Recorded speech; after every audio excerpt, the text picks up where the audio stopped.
History begins, not upon marble thrones or in the courts of emperors, but in the silence of the jungle. Among tangled roots and endless green, the Maya carved their destiny out of stone and blood. They were children of the corn, worshippers of time, and architects of a universe where the gods demanded both beauty and sacrifice. Long before Europe awoke from its dark ages, the Maya counted the stars, measured the heavens, and inscribed eternity into glyphs no conqueror could fully erase.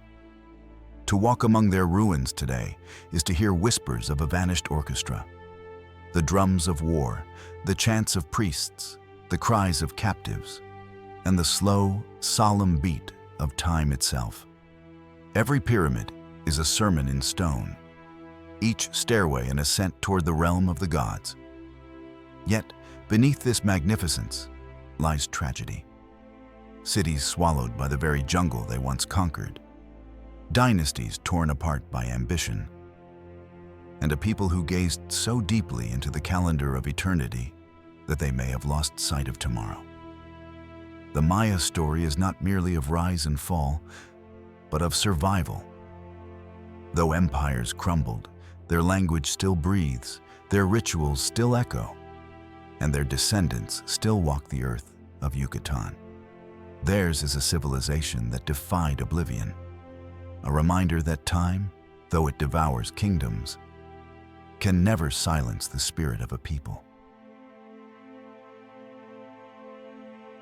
History begins not within marble halls or gilded palaces, but in the raw immensity of the steppe. Here there are no walls, no temples, no boundaries, but the horizon. The land is a sea of grass stretching beyond vision, its silence broken only by the cry of eagles and the thunder of hooves. In this open world without refuge, the Mongols were born. They were not yet conquerors, not yet feared by empires. They were shepherds of wind and children of the eternal grass. The steppe was both cradle and executioner. Winters descended with knives of ice, freezing men and beasts into silence. Summers scorched the plains until rivers shrank to lines of dust. A year of drought could mean extinction. A blizzard could sweep away entire herds. Yet scarcity was a ruthless teacher, and hardship a daily tutor. To survive, the Mongols learned to bow before nothing but the sky. The horse was their salvation. It was not an animal, but a second self, a spirit fused to its rider. On its milk they fed their infants. On its flesh they endured hunger. On its back they traveled, hunted, fought. A Mongol could ride for days without fire, drinking the blood of his horse when food failed. Children were placed in the saddle almost as soon as they could walk, their first toy a bow of sinew and horn. Weakness had no place here. The steppe culled the fragile and crowned the enduring. Their homes mirrored this impermanence. No stone palaces stood upon the grasslands. Instead, the gur, a round felt tent, was their dwelling, light, warm, and portable. In a few hours it could be packed onto a cart and carried across the endless sea of grass. Theirs was not a civilization of walls, but of movement. If Europe built upward into towers and cathedrals, the Mongols expanded outward, chasing horizons. To live was to move, to halt was to die. Yet even this simplicity concealed grandeur. At dawn, when mist hung low and herds shimmered like silver waves, the Mongols believed themselves at the center of the universe. Above stretched the eternal blue sky, infinite and godlike, the only temple they required. In myth, they traced descent from a gray wolf and a doe, symbols of cunning and endurance. They were not kings of marble cities, but heirs of wilderness, consecrated riders of infinity. Still, the land demanded blood as well as reverence. Tribes clashed constantly for pasture, for water, for survival. Alliances were brittle, broken as easily as a snapped bowstring. Betrayal was as common as sunrise, vengeance the only justice. Every chief's rule was temporary, every oath conditional. In such a world, loyalty was measured not by words, but by arrows loosed in the same direction. This ceaseless struggle forged a people of paradox. They knew scarcity, but practiced abundance in ferocity. They owned little, yet carried within them an inheritance more lethal than gold. Endurance, discipline, mastery of the horse, skill with the bow. Their poverty became their power. While empires behind walls prided themselves on stone and harvest, the steppe was training an invisible storm. Civilized nations looked upon the nomads as barbarians, ragged riders without architecture, without letters, without permanence. And yet, when the storm broke, the world would discover that mobility can be deadlier than marble, that hunger can outlast luxury, and that freedom is the sharpest weapon of all. For what defense has a walled city against the wind? The Mongols of the 13th century would appear to settled peoples like an apocalypse, swift as lightning, vanishing like smoke, returning like thunder. Even in our films and games today, they are remembered as raiders materializing from nowhere, overwhelming armies with speed rather than numbers. This portrayal is not mere fantasy. It was the essence of a people forged by the horizon itself. But at this dawn of their story, they were not yet conquerors of kingdoms. They were families moving with the seasons, herds grazing beneath the watchful sky, children learning that life was a perpetual contest with nature and neighbor alike. Each sunrise brought both promise and peril. Each sunset might be the last. And yet, out of this crucible of hunger and hardship, of shifting loyalties and sudden betrayals, a singular resilience emerged. The endless grass did not merely shelter them, it shaped them, tempered them, hardened them into steel long before they held an empire. It was here, in the vast emptiness, that destiny was whispered, that from these scattered tribes would rise a storm to shake the world. The thunder of hooves would carry their name across continents. But first came silence, the silence of the steppe, where history waited for its riders.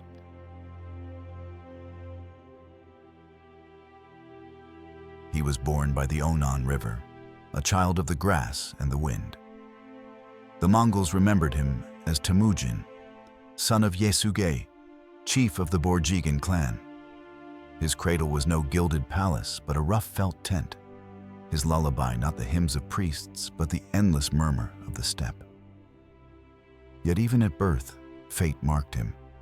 In his tiny fist, the midwives whispered, he clutched a clot of blood, an omen that he was destined to spill much more. The early years seemed blessed. Temujin rode beside his father, hunted with his brothers, and learned the ways of the bow. But fortune on the steppe is as fleeting as the spring grass. When Temujin was 9, his father was poisoned by rivals, leaving the boy the heir of nothing but hunger. His tribe, unwilling to follow a widow and children, abandoned them to the merciless plain. Overnight, Temujin was transformed from chief's son to outcast, condemned to survive in the harshest classroom the world could offer. Here begins the sin, the cruelty of the steppe, stripping away all illusions of safety. Temujin and his family scavenged roots, hunted fish with makeshift spears, and gnawed the bones of rats. Once, in desperation, he killed his half-brother over food, a crime born not of malice, but of survival. The steppe recognized no innocence. It demanded strength, and Temujin paid the tuition in blood. Enemies, sensing weakness, hunted him like prey. He was captured, shackled with a wooden collar, and paraded like a beast. Many would have broken. Temujin endured. One night he slipped free, vanishing into the grass, aided by a loyal companion. That escape was more than survival. It was proof that destiny had not abandoned him. Each betrayal carved him sharper, each humiliation tempered his resolve. Out of hunger, grief, and solitude, the wolf child was forged. Years passed in hardship, but within Temujin's silence grew a vision. He looked upon the endless tribal feuds, brother killing brother, clan betraying clan, and dreamed of unity. Where others saw only pasture to seize, he saw a nation waiting to be born. He believed in the eternal blue sky, not merely as a god above, but as a destiny that demanded a chosen hand. Slowly, with patience rare for the steppe, Temujin rebuilt. He sought alliances not through empty boasts, but through loyalty earned in blood. He rewarded courage regardless of birth, raising humble shepherds beside noble sons. He bound followers with bonds of trust stronger than kinship. For the first time, on the chaotic chessboard of the Mongol plain, a leader emerged who thought not only of today's raid, but of tomorrow's empire. The lowness gave way to ascent. Victories multiplied, tribes submitted, rivals bent the knee or were erased. Temujin, once a fugitive boy gnawing roots in hunger, now commanded an army bound by iron discipline and faith in his star. In 1206, the chiefs of the steppe gathered. Beneath the open sky, they raised him upon a white felt carpet and proclaimed him Chinggis Khan, universal ruler. To his people, he was no longer merely Temujin, the wolf child. He was the man sent by heaven itself, the embodiment of the storm. The moment was both culmination and beginning. The tribes that had for centuries torn each other apart were, for the first time, united under one banner. A new power had been born on the world's roofless plain. A power lean with hunger, swift as horses, and merciless as winter. The empires of China, Persia, and beyond did not yet tremble. But the storm was gathering. If history is a drama, Temujin's life was its archetypal prologue. The orphaned hero, betrayed yet unbroken, shaped by trials into an unyielding blade. One might almost mistake it for the plot of an epic film or the questline of a game, where the main hero begins with nothing, survives impossible trials, and returns crowned with destiny. But unlike legend, Temujin's ascent was real, carved into the memory of continents.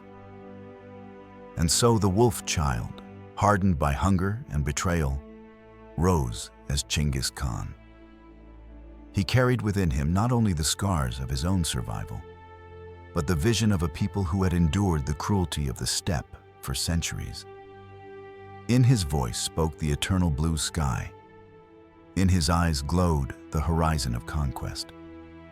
The grasslands had raised him as their chosen instrument. And soon the world beyond the steppe would learn to fear the sound of his name.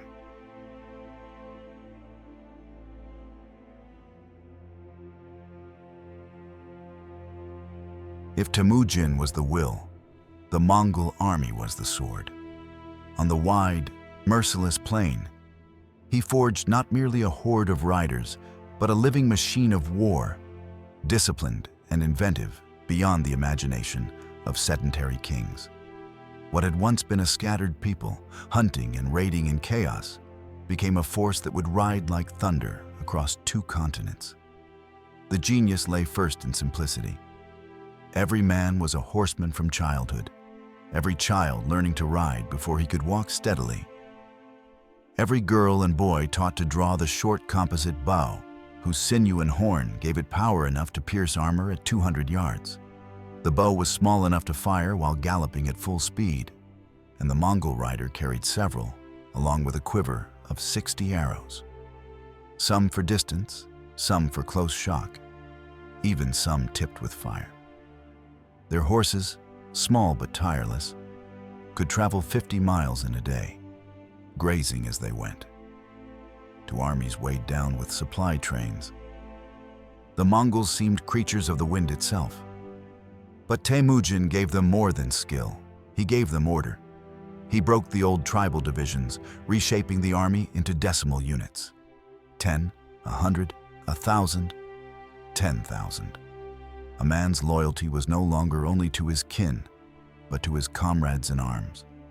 A brotherhood bound by shared hunger and blood. Information flowed with breathtaking speed, messengers carrying commands faster than nations could respond. Signals of smoke by day and fire by night, guiding armies across horizons. The horde became as coordinated as a single organism, responding to its master's hand with lethal precision. Yet behind the glory was the price. The Mongol way of war was discipline hammered on the anvil of fear. Training was brutal. Riders drilled until their horses collapsed, archers loosed until their fingers bled. Disobedience met swift punishment. A soldier who fled a battlefield was executed. His companions with him if they failed to restrain him. Betrayal was answered not with exile, but with death. Sometimes for the traitor's entire family. This cruelty was not madness, but necessity. Only a people who had known the abyss of hunger and abandonment could endure such iron law. To break the fragility of tribal loyalty, Temujin forged a new creed of obedience to the Khan above all else. For the men who remained, the reward was greatness. Loot and honor were shared by merit, not birth. A shepherd who fought bravely might rise to command 1,000. A noble's son who faltered might find himself forgotten in the dust. This meritocracy ignited a fierce loyalty in the ranks. The soldiers of Chinggis were not mere subjects. They were believers in his destiny, part of a storm that would sweep aside cities, kingdoms, and empires. And so the wolf child's vision took flesh. When the Mongol host moved, it did not resemble the lumbering armies of kings. It was a living tide, splitting apart into feigned retreats, enveloping enemies in sudden encirclement, ambushing with uncanny timing. Cities that trusted their walls soon learned that no stone could protect them. Fortresses fell by siege machines borrowed from the Chinese and perfected by Mongol hands. Resistance often ended not in valor, but in massacre, for the Khan's message was as psychological as it was military. To resist was death. To submit was survival. The bards of Europe would one day tell of them as demons from the east, horsemen who devoured the land like locusts. Yet, at the heart of that terror lay not chaos, but the cold order of a machine perfected. Temujin had not merely raised an army. He had built the most mobile, disciplined, and ruthless military engine the medieval world had ever seen. Here, the burst of history resounds. From the deserts of Central Asia to the forests of Russia, from the cities of Persia to the plains of Hungary, the Mongol war machine thundered. Its hoofbeats carried not only arrows, but a philosophy. That power belongs not to the many, but to the disciplined few who can wield it with unity. The Mongols became the nightmare of civilization, their speed and fury unmatched for generations. To the modern eye, it might resemble the perfect rush strategy in a game of empires. Swift, relentless, striking before the enemy can even prepare. No walls, no armies of heavy infantry could withstand it. Where others played at war, the Mongols lived it, and the steppe itself was their training ground. Thus was born the weapon with which Chinggis Khan would carve his empire. Not merely an army, but a storm on horseback. A people who had once been abandoned to hunger and despair now rode as the terror of the world. The steppe had given them its cruelty, and in return, they gave the world its conquerors.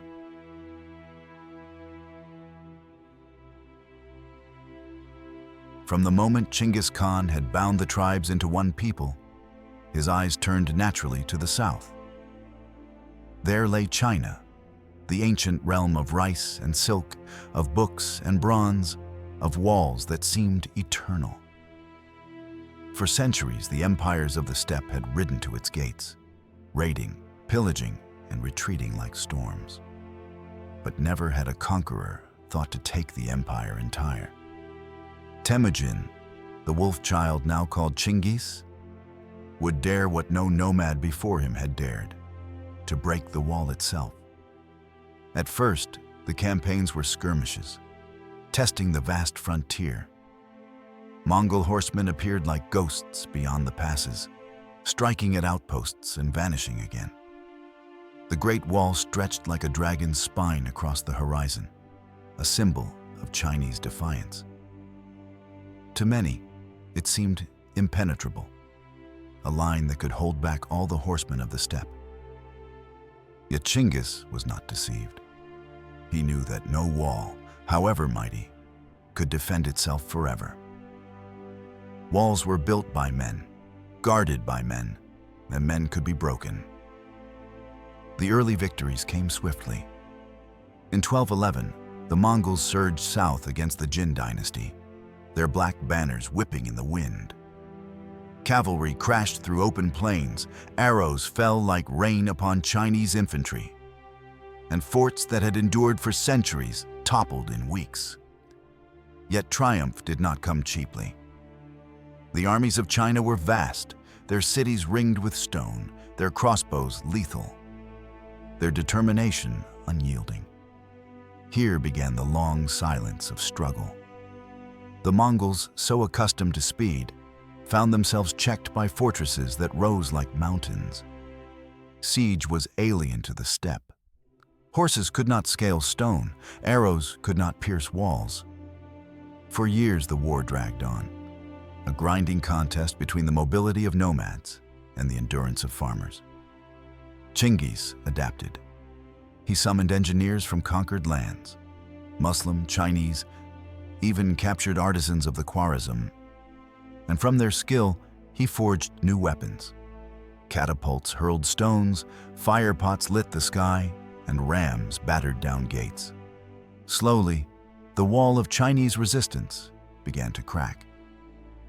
Still, the courage of the defenders burned fiercely. Chronicles tell of garrisons fighting to the last, of women hurling tiles from rooftops, of cities holding out for months though famine gnawed at their bellies. The Mongols, too, suffered.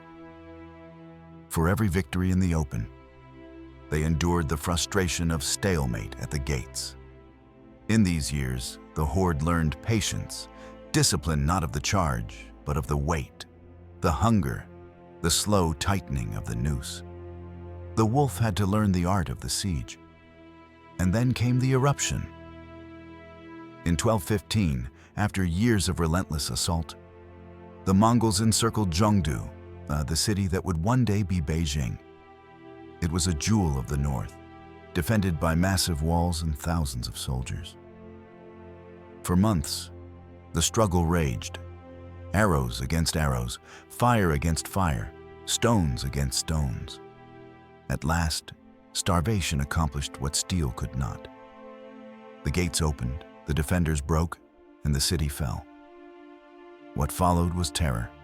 The Mongols stormed Zhengdu with fury, slaughtering tens of thousands, leaving streets choked with corpses. The old capital of the Jin trembled in ashes, and the dynasty that had mocked the nomads now shuddered on the brink of ruin. It was more than a conquest. It was a declaration. The fall of Zhengdu proved that no civilization, however ancient, however fortified, could withstand the new force rising from the steppe. The horsemen of Chinggis were no longer raiders. They were conquerors of empires. From this moment, the dream of Mongol dominion stretched not only across grasslands, but across cities, rivers, and walls once thought eternal. To those who would later watch films like The Great Wall, with its fantasy of monsters besieging China, the reality was darker still. The Mongols needed no invention of beasts. Their siege was real, their arrows true, their cruelty undeniable. Where the movie imagines legend, history records horror. Not a dragon in the night, but men of flesh and bone, disciplined and merciless, who brought down a civilization that had endured for 2 millennia. And thus, the stepchild's ambition found proof. The Great Wall had not saved China. It had merely delayed the storm. Against patience, adaptation, and ruthless will, even the strongest stone crumbled. The Mongols had broken the barrier between steppe and sown. The road south lay open. The conquest of China was not yet complete. But the lesson was written in ash and blood. The age of walls was ending, and the age of the horse was at hand.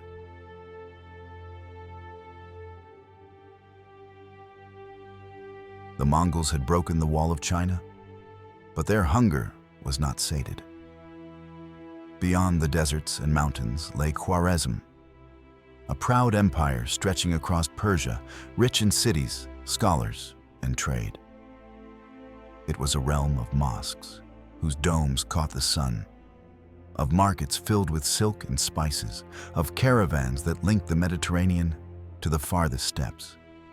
To many, Khwarezm seemed untouchable, shielded by its vastness and wealth. To Chinggis Khan, it seemed only the next empire to fall. At first, the approach was peaceful. The Khan sent envoys and merchants westward, caravans heavy with furs and silver, proposing an alliance of trade. It was the steppe chieftain's hand extended in civility. Yet in the court of Shah Ala ad-Din Muhammad, suspicion reigned. This nomad lord, the Shah thought, could not be trusted. When Mongol merchants arrived at Otrar, they were accused of spying, arrested, and executed. Later, an ambassador was slain, his beard burned, his body humiliated. Such acts, in the steppes code, were not insult but declaration of war. Here came the silence before the storm, the low point that seethed with gathering fury. The Khan was not a man of half measures. Betrayal was to be answered with annihilation. The murder of envoys, he declared, is the murder of peace itself. His rage was not a passing wind, but a tempest gathering over the deserts of Central Asia. The Mongols prepared not for a raid, not for plunder, but for destruction. When the armies rode west in 1219, it was as if the horizon itself moved. 200,000 horsemen, disciplined, relentless, crossed mountains and rivers with the swiftness of arrows. At their head was Chinggis, flanked by his sons and generals, each sworn to carry out his will without mercy. The Shah had thought distance and desert would save him. Instead, they only concealed the thunder until it was upon him. Samarkand was the first jewel to fall.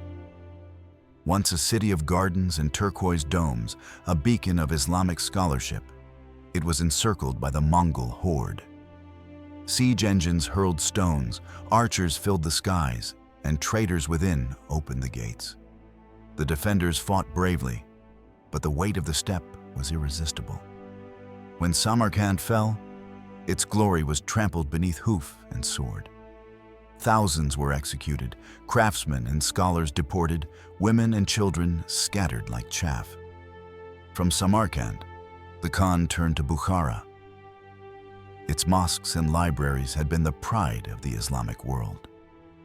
Here, the chronicles record Chinggis Khan entering the great mosque, seizing the pulpit, and declaring, "I am the punishment of God. If you had not committed great sins, God would not have sent a punishment like me upon you." The words rang not as boast, but as prophecy fulfilled. Bukhara burned, its people slaughtered, its treasures scattered to the winds. The rivers of Persia ran red. Nishapur resisted and was destroyed.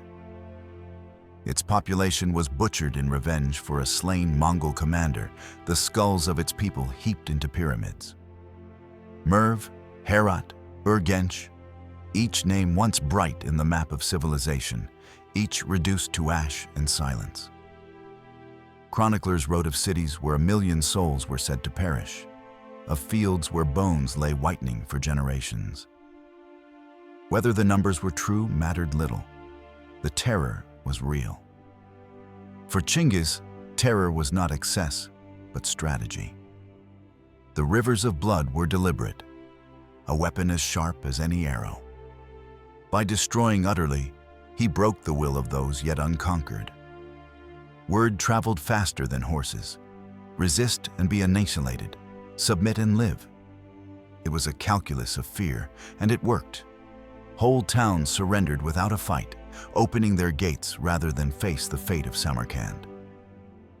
And yet, in this flood of cruelty, there was also cold order. Artisans were spared to build, scholars taken to enrich the Khan's court. Engineers brought east to strengthen Mongol sieges. The sword slew indiscriminately, but the mind was valued. This too was Chinggis's genius. Destruction and construction, death and rebirth, wielded in the same hand. To players of strategy games, the Mongol onslaught would feel like the ultimate all-in, a commitment so absolute that retreat was unthinkable. No resource was spared, no quarter given. Once the decision was made, it was total war until the enemy ceased to exist. In Khwarizm, this strategy reached its purest form, not conquest alone, but extermination as demonstration. When the Shah fled westward, pursued by the shadow of Mongol vengeance, his empire crumbled behind him. Cities burned, provinces shattered, subjects abandoned.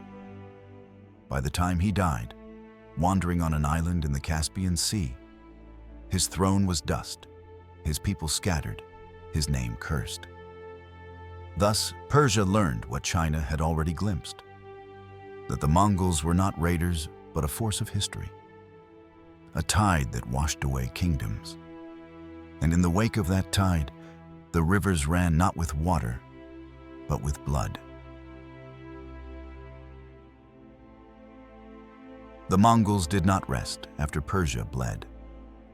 The wheel of conquest turned northward, toward the frozen lands of the Rus, where forests stretched endless and rivers froze like veins of glass beneath the sky.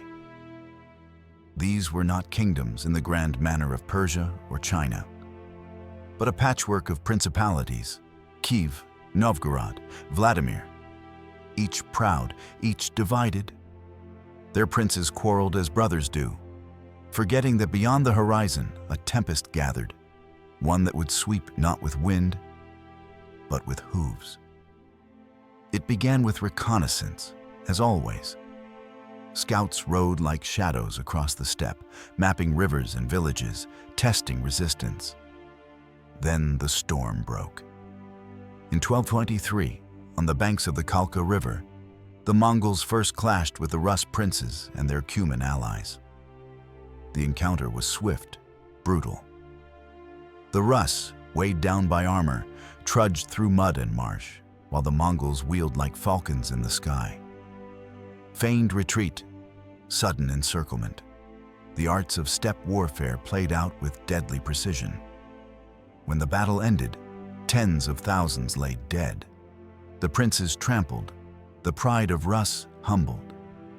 Yet this was only a foretaste. The true invasion would come later, sharper and colder. The years passed, and the Mongols returned in 1237, now under Batu Khan, grandson of Chinggis, with Subutai, the master strategist, at his side. They struck in winter, when rivers froze into highways of ice. Where others saw obstacle, the Mongols saw road. Snow muffled their approach, blizzards cloaked their movement. Villages awoke to find the horizon alive with riders, their banners whipping against a steel sky. The Rus resisted, but their unity cracked under the weight of ancient rivalries. One principality stood while another hesitated. Alliances splintered as quickly as they were formed. Against the machine of Mongol war, such disunity was fatal. Town after town was besieged, stormed, and consumed by fire. Ryazan fell first, its people slaughtered, its walls torn down stone by stone. Vladimir followed, its churches blazing, its bells melted into formless metal. Then came Kiev, the mother of Rus cities, seat of ancient princes, cradle of Slavic Christianity. Here was a city of cathedrals and monasteries, where golden domes caught the winter sun.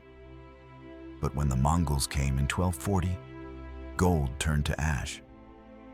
Siege engines battered the walls, fire arrows rained upon the wooden houses. The defenders, though brave, were hopelessly outmatched. When the gates broke, the storm poured in. Chronicles tell of streets filled with corpses, of priests cut down at the altar, of sacred icons trampled beneath horse hooves. Kiev was not merely defeated, it was obliterated, reduced from a jewel to a ruin. The low point for the Rus was not only their military failure, but the silence that followed. The survivors spoke of villages erased from maps, of forests haunted by wolves feeding on unburied dead, of winter winds carrying the smell of burning wood and flesh. Resistance seemed both noble and futile, for each spark was extinguished by overwhelming force. And yet the Mongol conquest was not chaos. It was iron order imposed by terror. From their new capital on the lower Volga, the Khans of the Golden Horde, so named for the glittering tents of their camp, ruled the Rus with a heavy but measured hand. Tribute was demanded, princes humbled, but life was allowed to continue under the shadow of Mongol supremacy. For 2 centuries, the Rus would live under this yoke. Their politics bent, their economy drained, their culture marked by fear. Moscow, still a minor outpost, learned survival under Mongol favor and would in time rise as the heir of Rus precisely because it had mastered this dance of submission and cunning. To the Mongols, Russia was not an end, but a bridge. Another conquest in the grand strategy of empire. A frozen battlefield where their cavalry proved unstoppable even against snow and forest. To the Rus, it was apocalypse. The chronicles write of the wrath of God, of a storm that swept from the east with fire and ice. In game-like imagination, it was as though the map itself had turned white. Yet the horsemen moved as swiftly as ever, their hooves riding doom upon snow. Thus the storm passed, leaving behind smoldering towns, shattered cathedrals, and a people bent but not broken. For though the Mongols ruled, they did not extinguish. The Rus endured, carrying in their memory both terror and resilience. Centuries later, when the horde weakened, Moscow would rise with vengeance. But in the winter of the 13th century, all that could be seen was fire against snow, and a storm of hooves that no wall, no river, no frost could halt. When Russia lay in ashes, the horsemen did not rest. The horizon pulled them ever westward, past the Carpathians, into the very heart of Europe. Here lay lands famed for their knights in shining armor, for cities of stone and cathedrals that scraped the sky. Yet against the storm of the steppe, all this grandeur seemed fragile as glass. In 1241, the Mongols struck with 2 thunderbolts. One fell upon Poland, the other upon Hungary. Subutai, the master strategist, spread his wings wide, drawing the defenders thin, testing their pride. At Liegnitz, in Silesia, the princes of Poland and Germany rallied knights and footmen, their banners bright, their armor gleaming in the spring sun. They believed chivalry could halt the tempest. Instead, they met the old tricks of the steppe: feigned retreat, encirclement, the whistling storm of arrows. The battlefield became a slaughterhouse. Duke Henry of Silesia fell, his army broken. Chronicles tell that so many knights perished that the Mongols piled their ears in heaps, grim trophies of a victory meant to terrify as much as to conquer. While Europe reeled from Liegnitz, the second thunderbolt fell at Mohi, on the plains of Hungary. King Bela IV had gathered his nobles, his knights, his foreign allies, an army proud and numerous, the best that Latin Christendom could summon in haste. They dug defenses along the Sajo River, believing the river would guard them. Subutai turned the river into a trap. Bridges collapsed, campfires were set ablaze, panic spread like wildfire. The night was filled with screams, the clash of steel, and the thunder of hooves. By dawn, the Hungarian host was no more. The plain was carpeted with corpses. Europe had never seen such a calamity delivered so swiftly. From Poland to Hungary, towns burned, monasteries shattered, peasants fled into forests with little more than prayers. The Mongols seemed unstoppable, moving faster than news, striking before defenses could rise. To the kings of Europe, it was as though an iron fist had smashed down from the sky. No crusade had prepared them for this. No holy order could match the horsemen who fought as one body, as though every rider was a finger of the same hand. And yet, at the very height of terror, the storm ceased. Just as Europe braced for its annihilation, word came. The great Khan, Ogadai, was dead. Tradition demanded the princes return east to elect a new supreme ruler. Batu Khan, Subutai, and their hosts withdrew, not in defeat, but in obedience to the rhythm of their empire. To the stunned Europeans, it was as though the very hand of God had intervened. They saw miracle where the Mongols saw duty. The aftermath was paradoxical. On one hand, Europe had survived. Its kingdoms, though battered, still stood. On the other, survival brought no comfort. The memory of burning towns, of knights cut down like stalks of wheat, of earthen mounds piled high with the slain, lingered like a wound in the imagination. Chroniclers spoke of the scourge of God, of horsemen from the east, whose coming was foretold in Apocalypse. For centuries afterward, the mere rumor of Mongol return sent tremors through courts and villages alike. In truth, the terror of what might have been proved greater than the destruction itself. Europe had seen only a fraction of Mongol power. A campaign interrupted mid-stroke. It was as though a colossal raid boss had entered the battlefield, crushed the strongest defenders with ease, and then, without being defeated, had vanished into the shadows. The fear was unfinished, unresolved, more haunting than conquest complete. The Mongols left Europe shaken, uncertain of its own strength, its faith tested, its knights humbled. The West would remember the horsemen not merely as invaders, but as a vision of how fragile civilization truly was. For in 1241, at the gates of Europe, the world had teetered on the brink of a new order, and only the death of one man, far away in Karakoram, had spared the continent from falling into the hoofbeats of the steppe.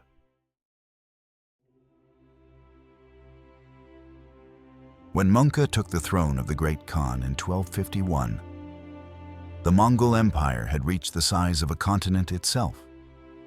From the yellow rivers of China to the forests of Poland, from the burning sands of Persia to the icy steppes of Siberia. It was an empire born in thunder, yet now faced a more subtle challenge. Not how to conquer, but how to govern. The sword had carved the map. Now came the harder work of ink, parchment, and law, under Mongke and later his brother Kublai. The Mongols transformed from nomad raiders into emperors of the settled world. Mongke sought to strengthen the empire's foundations, census and taxation, law and administration, the appointment of governors, and the taming of chaos.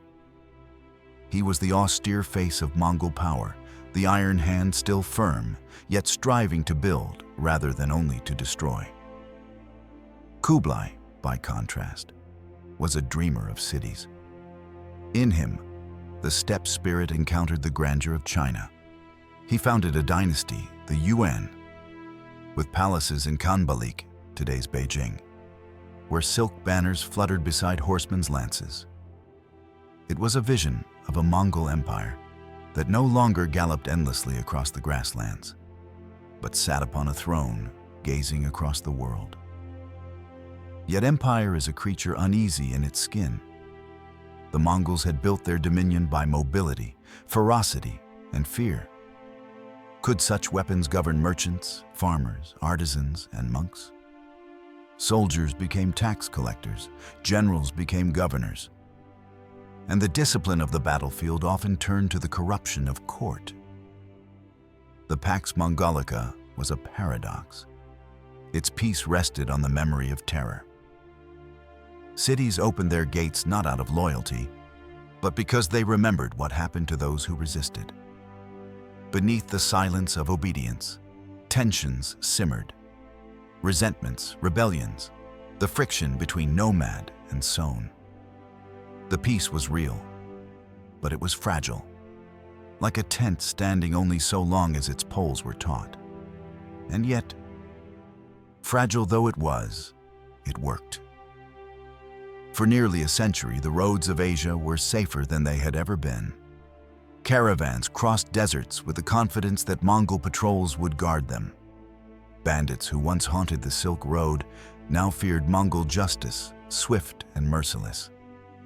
From the Mediterranean to the Pacific, a single passport stamped with the seal of the Khan could guarantee a traveler's passage.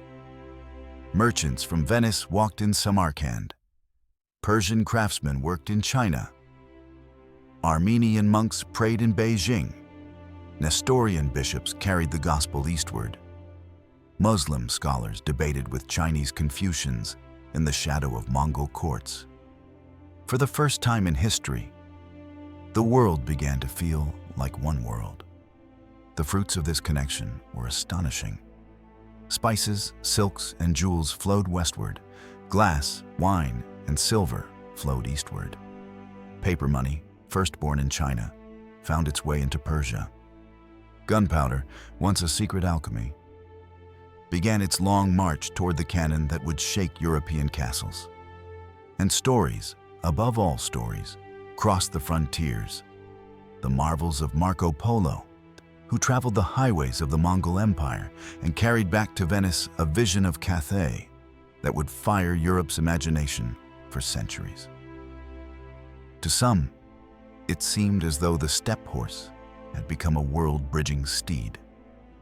What had begun as terror became connection. What began as conquest became communication. The very hooves that once trampled cities now beat out the rhythm of global exchange. Historians call it the Pax Mongolica. But perhaps it was less a peace than a truce, an interlude in history where humanity glimpsed what it might mean to be truly connected. In the language of our age, it was as though the Mongols had built the first global server. East and West logged in together, under one rule, one network, one fragile but astonishing order. And like every server, it relied on its host. So long as the great Khans remained mighty, the connection held. When they faltered, the world would once more fall into disconnection. But for a brief century, under the shadow of the steppe, humankind lived in something close to a global civilization. Kublai Khan, grandson of the great Temujin, carried the Mongol vision further than any before him. Where Genghis had been the storm, Kublai sought to be the sun that followed. In 1271, he proclaimed the Yuan dynasty, planting Mongol banners in the soil of China. He raised a capital at Khanbalik, later known as Dadu, today's Beijing, a city of marble halls, golden roofs, and markets overflowing with silk and spices.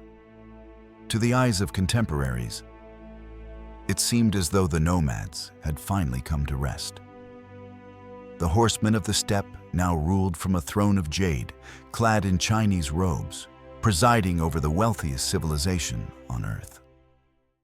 Yet the very act of settling revealed the cracks within the empire. For while Kublai dreamed of China, his kinsmen in the west dreamed of other dominions. The Golden Horde in the Russian steppe, the Ilkhanate in Persia, the Chagatai Khanate in Central Asia. Each claimed descent from Genghis, each jealous of its independence, each unwilling to bend to another's authority. The empire that had once been a single bow now split into many arrows, loosed in different directions. The causes were as ancient as empire itself: distance, ambition, blood rivalries, and the exhaustion of endless conquest. The Mongol genius had always been unity under a single will, but unity was harder to keep than victory. The Khans of the Golden Horde quarreled with the Ilkhans of Persia over borders and trade. The Chagatai princes sank into factional feuds. Even within China, the Yuan rulers found themselves strangers in the land they governed. Mongols perched atop a vast sea of Han subjects, their power real but precarious. The old energy of the steppe, once unleashed, now dissolved into regionalism and civil war. Still, the memory of terror lingered, and from time to time, it flared anew. In the late 14th century, as the empire crumbled, a new conqueror rose in Central Asia. Timur, called Tamerlane in the west. He was not a direct descendant of Genghis, but claimed his mantle, riding forth as though to resurrect the whirlwind of the past. Timur's armies stormed Persia, India, and even the gates of Anatolia, his banners echoing the thunder of the Mongols 2 centuries before. Cities burned once more, rivers ran red, and the world trembled at his advance. But Timur's empire was not the Mongol Empire. It was built upon the ruins, not upon the raw vitality of the open steppe. His dominion was brilliant but brittle, spectacular but short. Where Genghis had forged unity, Timur relied on plunder. Where Kublai had sought to govern, Timur gloried only in destruction. In him, the storm returned, but it was a ghost of the storm, a fleeting aftershock of an earthquake long past. Thus, the Mongol dream dissolved. What had once been the greatest empire in history became a patchwork of khanates, each fated to be swallowed by the civilizations they once conquered. The Yuan in China fell to the rising Ming. The Golden Horde splintered under the pressure of Muscovite princes. The Ilkhanate disappeared into Persian dynasties. The Chagatai lands became the chessboard of Timur's heirs. The Mongols, who once seemed to bestride the earth, now melted back into the steppes, remembered more for their legend than for their lasting rule. It was, in truth, the story of every clan, every server that burns too brightly. Once united, unstoppable; once divided, powerless. The Mongols had been the ultimate raid boss, their alliance stretching across continents. But alliances fracture, clans splinter, and without unity, even the mightiest empire becomes a collection of disconnected servers, each doomed to lag, crash, and vanish into history. The terror of the Mongols faded, but their shadow remained. In the memories of conquered peoples, in the trade routes they opened, in the dynasties they toppled, and in the cautionary tale that even the strongest force cannot outlast disunity. The world they once united by horse and bow now marched on without them, carrying fragments of their legacy into new ages.